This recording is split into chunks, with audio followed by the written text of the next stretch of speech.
Bonjour et bienvenue pour cette 377e édition de Un jour un comics, l'émission d'originalcomics.fr qui vous présente les meilleurs comics en VO disponibles à la nouveauté sur originalcomics.fr. Aujourd'hui nous allons parler d'un comics très attendu, il s'appelle Phoenix Résurrection.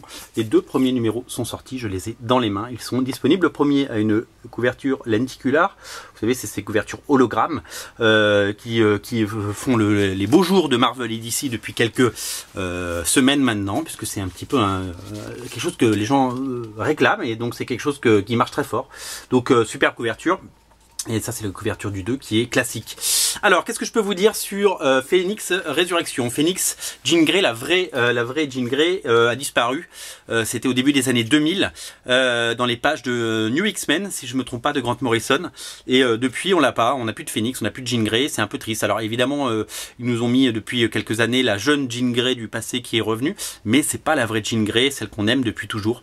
Et c'est bien dommage. Donc c'est un personnage qui est resté mort depuis très longtemps. Les personnages, vous savez, restent pas souvent morts longtemps. Tous les X-Men sont quasiment morts déjà, au moins une fois, que ce soit Colossus, Diablo, Cyclope, Professeur Xavier, Wolverine qui vient de revenir, etc., etc. Et Phoenix, ils avaient décidé de pas la faire revenir. Et ben ils la font revenir. Pourquoi ils la font revenir? Pour plusieurs raisons. D'abord, la première, elle est évidente, c'est que Marvel a entrepris de faire quelque chose qui s'appelle Marvel Legacy et qui font revenir tout le monde en fait. C'est assez symptomatique. Les gens en ont marre des personnages secondaires ou des personnages de remplacement. Ils veulent les vrais héros sur les vraies séries. Ils veulent Bruce Banner dans la peau de Hulk. Ils veulent Captain America sous le costume. Ils veulent Steve Rogers sous le costume de Captain America. Et ils veulent les vrais X-Men. Voilà, ils veulent pas des faux X-Men. Donc du coup, il faut revenir Phoenix. Et du coup, ils font une mini-série en 5 parties. Qui a commencé. C'est une hebdomadaire, il y a un numéro par semaine. C'est-à-dire que il y a déjà 2 numéros qui sont sortis. Le prochain sortira dans les prochains jours, mercredi, pour être précis. Aux commandes de ce comics, c'est un scénariste qui s'appelle Matthew Rosenberg, que je connaissais pas du tout, qui vient de la télévision, je crois. Matthew Rosenberg qui scénarise cette mini-série, et 5 numéros, 5 dessinateurs dans cette grande tradition Marvel d'avoir aucune continuité graphique.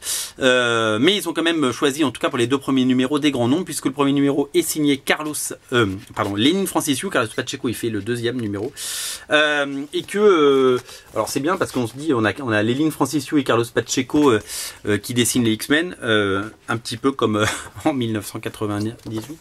Voilà, ça va pas, ils renouvellent pas trop leur cheptel de dessinateurs, mais bon, ce sont des méga stars et ce sont des très bons artisans, et c'est plutôt pas mal. Alors l'histoire, elle est très intrigante parce qu'on comprend pas encore tout, même après la lecture de 2 premiers numéros, on ne comprend pas ce qui se passe. On sait que les X-Men, il y a des phénomènes paranormaux qui apparaissent, et donc du coup tout le monde se pose la question de savoir ce qu'il se passe, bien entendu. Et il y a une histoire en parallèle, celle d'une jeune serveuse qui s'appelle Jean et qui sert du café dans un diner, et qui croise des personnages vraiment bizarres.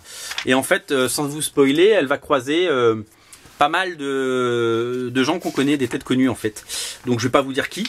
Est-ce qu'ils reviennent? Est-ce que c'est une bulle? Est-ce que c'est un monde parallèle? Est-ce que c'est on sait pas trop ce qui se passe en fait. C'est assez curieux. Donc je vais pas vous spoiler parce qu'il y a plein de personnages qui reviennent du coup. En gros, si on lit entre les lignes, tous les X-Men morts et disparus pourraient revenir en fait. Voilà. On pourrait repartir de zéro dans les prochains mois. Le 2e numéro est sorti. Toute couverture de Lenin Franciszek, et à l'intérieur dessin de Carlos Pacheco, comme je vous le disais.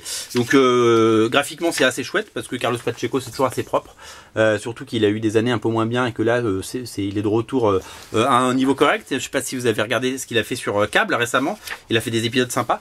Et voilà, il y a plein de personnages qui viennent ou qui reviennent, et c'est très intriguant, on a très envie de lire la suite, et c'est très sympa.